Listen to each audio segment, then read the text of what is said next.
Hi, I'm Anoosh, and on today's New Statesman podcast, I'm delighted to be joined by Professor Marc Stears, the political theorist and leading thinker in the Blue Labour movement, who served as Ed Milliband's chief speechwriter and is now the inaugural director of the UCL Policy Lab, which is launching today.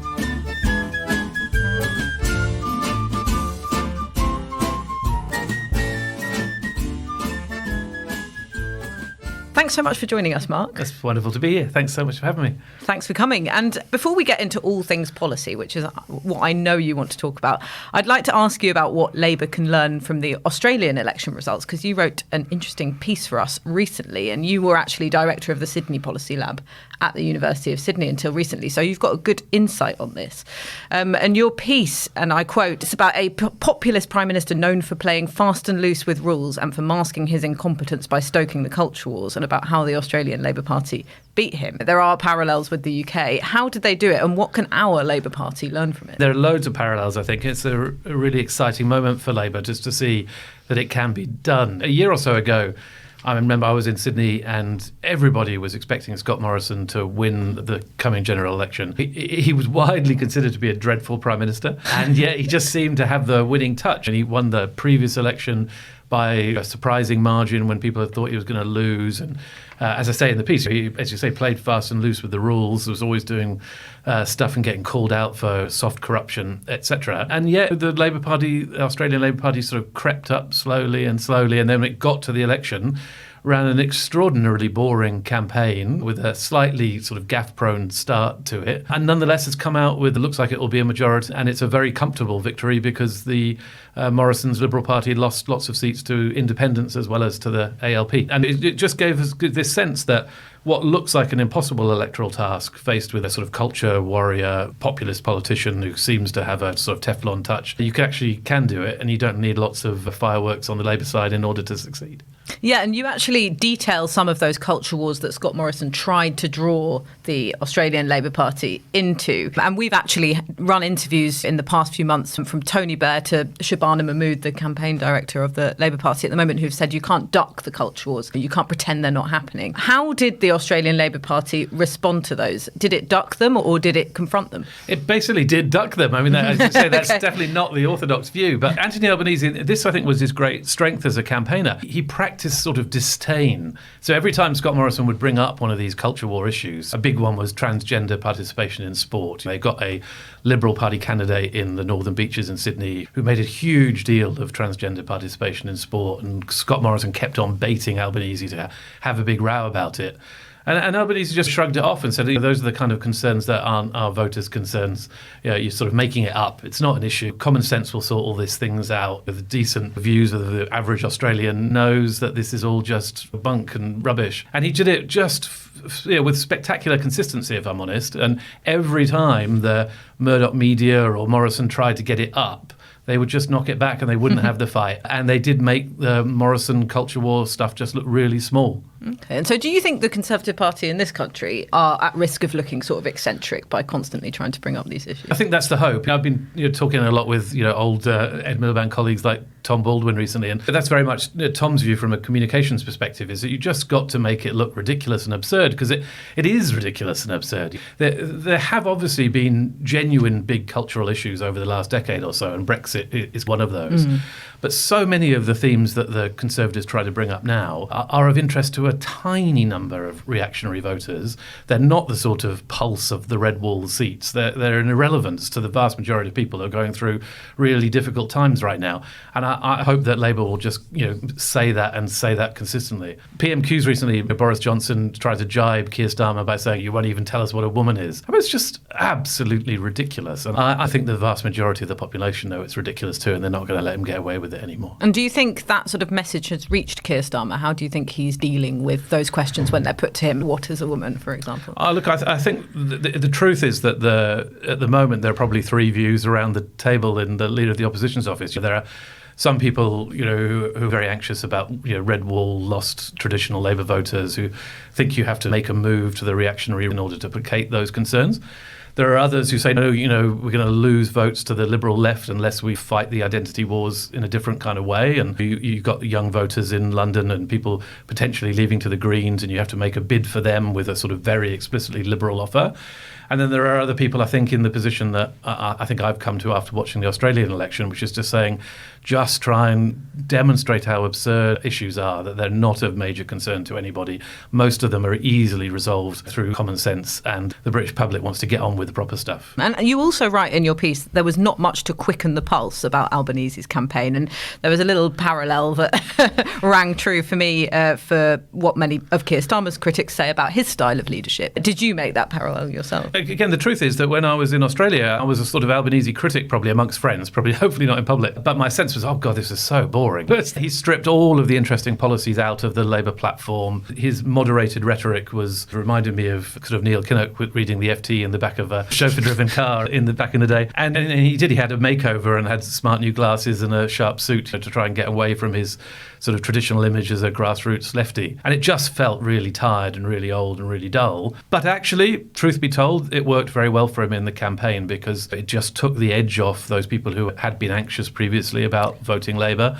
And it made him look the more serious and businesslike of the two candidates against a sort of shambolic populist in Scott Morrison. I look, by itself, I don't think it would have been enough. He did need these independent candidates to make a little bit of excitement, on the fringes, as it were, so that those people who wanted a little bit more vigour in their politics had somewhere else to go. But as a Labour strategy, look, they'll be congratulating themselves for a long time to come. Yeah, because you describe a small target strategy, which I suppose you could say has been sort of Starmer's playbook in a way. People criticise him for not having enough policies or perhaps not having an overarching vision. But, there wasn't much to criticise him for. There's not enough for he wasn't really particularly making himself vulnerable, apart from this Mr. Rules thing that has come back to bite him in recent weeks. Yeah, that's right. I think it was harder for Albanese in Australia than it is for Starmer here, because Albanese had been on the scene for decades as a leader of the left faction in Australia. And so he had quite a lot of baggage to leave behind if he was going to present himself as the boring centrist to the population. Whereas obviously Keir Starmer is much newer to politics, and apart from the sort of infamous pledges during the leadership election, there's not much baggage that he has to leave. The flip side is, therefore, people don't really, I think, have a sense of him. And that's probably the challenge still, is that I think Albanese carried some of the more traditional Labour voters with him because they had been vested in him as a personality over many years, and they knew that his instincts were socially democratic. And even if this was a boring campaign, he had a sort of long backstory of fighting for the causes that Labour people care about. Starmer doesn't have that, and there are definitely people in the party and the broader movement who are suspicious. He's the Johnny-come-lately who says one thing and then says another. So I do think it'll be a slightly harder task for Starmer than it was for Albanese. But nonetheless, you can understand in Lotto at the moment they'll be quite excited what's happened in Australia. Yeah, I'm sure. And another similar lesson that could translate across is the success of those independent teals that you mentioned. And there's been talk of this informal pact between the Lib Dems and Labour, and you saw at the local elections how the Lib Dems and the Greens actually are causing Conservatives trouble in many areas. Is that something that you would, if you were in that office now, you would advise Keir Starmer to pursue? Yeah, I think the huge thing in Australia was so they had these teal candidates who are independent candidates, almost entirely women, and almost entirely sort of apolitical apart from three issues. So climate, gender and corruption is essentially what they ran on.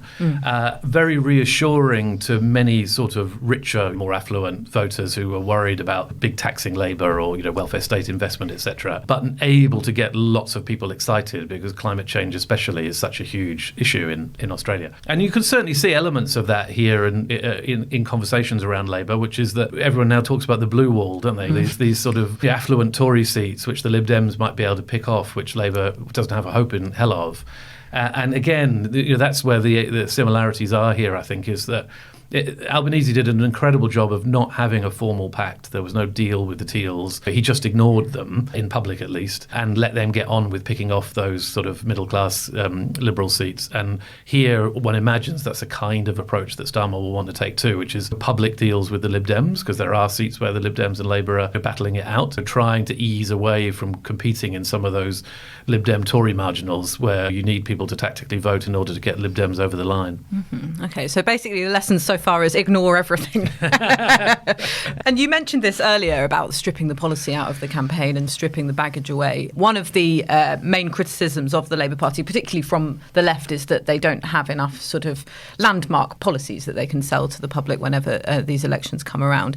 Do you agree with that? You are director of the Policy Lab. Is it something? Do you see a vacuum there, or does it not matter at this stage in the electoral cycle? Look, I think it probably matters less at the level of detailed policy and more at the level of sort of a sense of direction or purpose. I think what you need if you're going to be able to govern well, having won an election, is a North Star, as David Axelrod calls it. Something which is going to help you navigate through some very difficult times. And so you probably don't need specific retail-oriented policies, but you do need a kind of sense of what is the state of the nation, what are the big changes which we need, what are the paradigmatic moves. And that is where I am, if I'm honest, anxious both about Australia and British Labour. As Albanese has won, but no one has a clue what he's going to do. And I think that would probably be pretty similar here right now, which is many people would celebrate the end of Boris Johnson and Keir Starmer arriving in Downing Street. What do we think the first year of a Labour administration is going to look like? And what are the, again, not necessarily signature policy moves, but the style of governing, the broad targets the government would set itself, the way in which it would make decisions in emergency situations. I don't think we have any answers to that.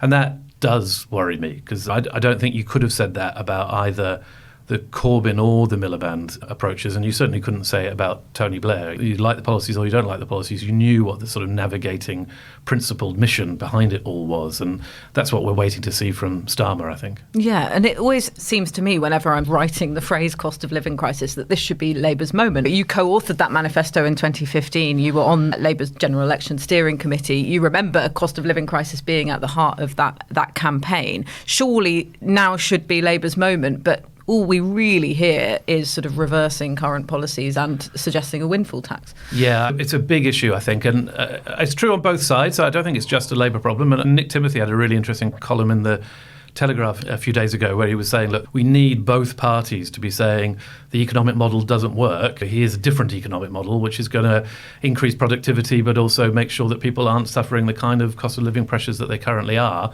And that's a sort of big shift. And at the moment, you don't see either the Tories or Labour seeming to appreciate that you need that. You've got emergency measures, etc., as windfall taxes, and all that's fine. But what you really need, I think, is, as I say, is that sort of sense of a big paradigmatic change in the way that we run our economy. And you're just not getting it from mainstream politics right now, and that is a worry.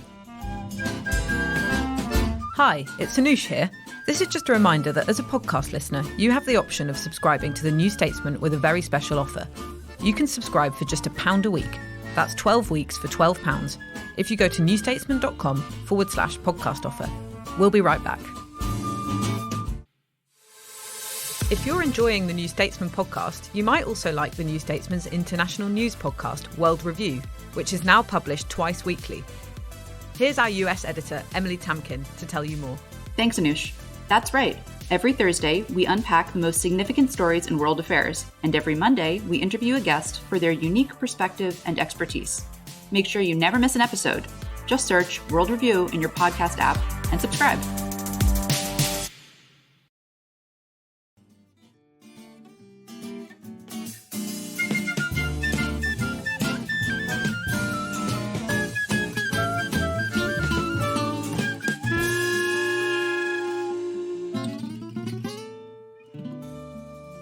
Do you think that there might be a sort of squeamishness within the party about having run on these issues before and not won?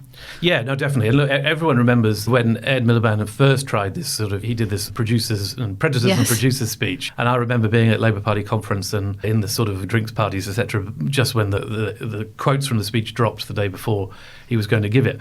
And everyone would say, you can't say that. You can't attack capitalism. You can't argue for structural change in the economy. It's just not okay.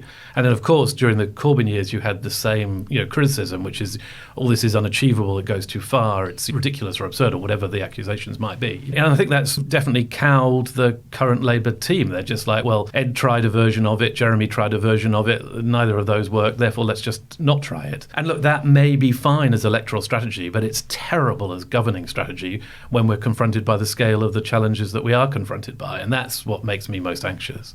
Okay. And with the UCL Policy Lab, it's launching sort of a new way of incubating and creating policy that could be taken on by political parties like the current Labour Party that we're talking about. Tell me a little bit about how that works and why you think the sort of policy-making ecosystem should change. Yeah, I think that we've been through a sort of technocratic policy-making ecosystem for a very long time. There are consultancies, the McKinseys and PwCs of the world. There are well-established think tanks who put out their PDF reports. There are civil servants, and then there are sort of policy teams in the two major parties. And I think it's done its job. It comes up with the white papers and it has the technical fixes, but it doesn't seem to me as if it's rising to the scale of the challenges that we're confronted with. My organising principle at the UCL Policy Lab is to say, look, you need big, new, as I say, paradigmatic answers.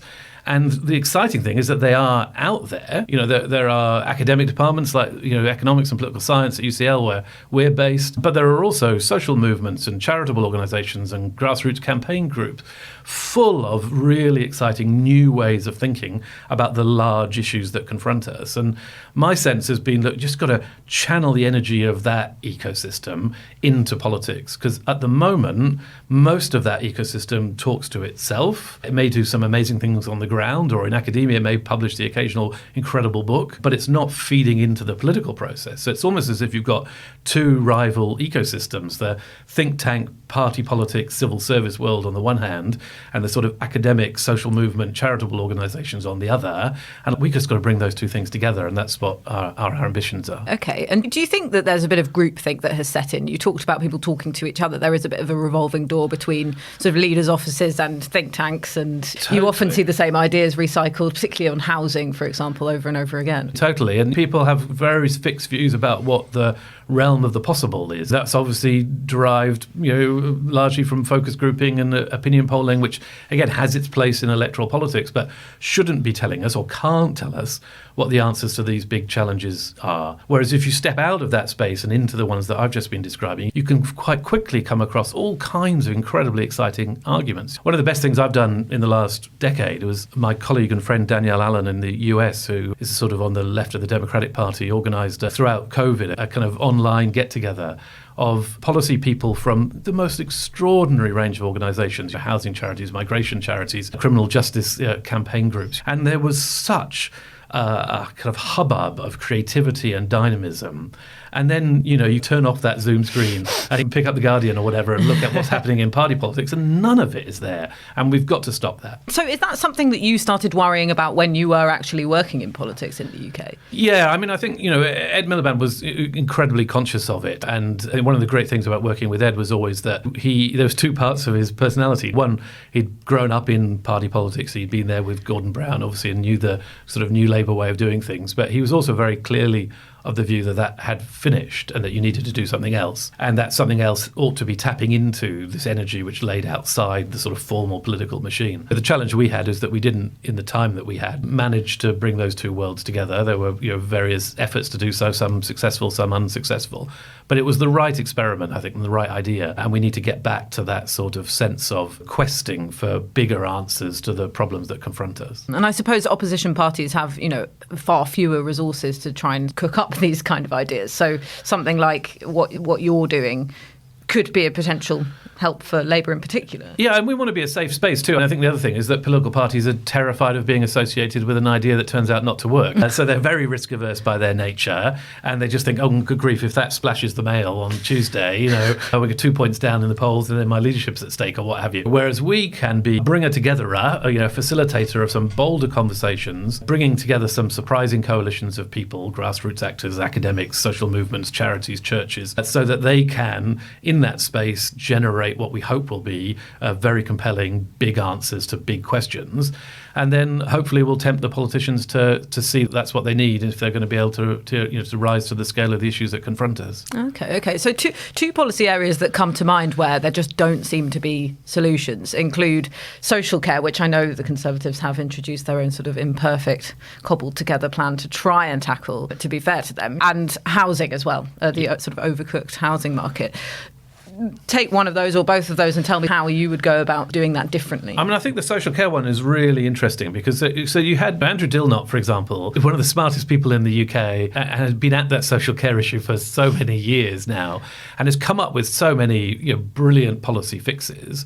And yet we've got this political logjam that still nothing happens. And it's absolutely disgusting. Nothing should be more important to us as a nation than caring adequately for elderly people. It's just extraordinary that a country like the UK can't get that right. Mm-hmm. And it's even more extraordinary when you've got people like Dilnot who are able to come up with many of the technical answers that we need.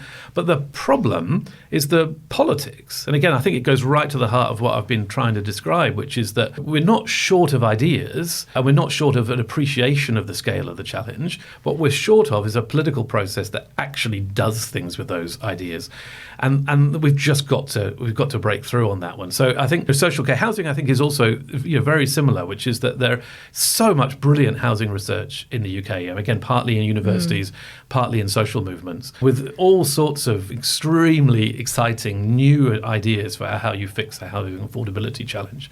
And when I was at the New Economics Foundation, we did an awful lot of work in that regard. And yet it can't find its safe political home because there are too many vested interests and there are too many electoral anxieties, and the power of that front page of the Mail is still too great.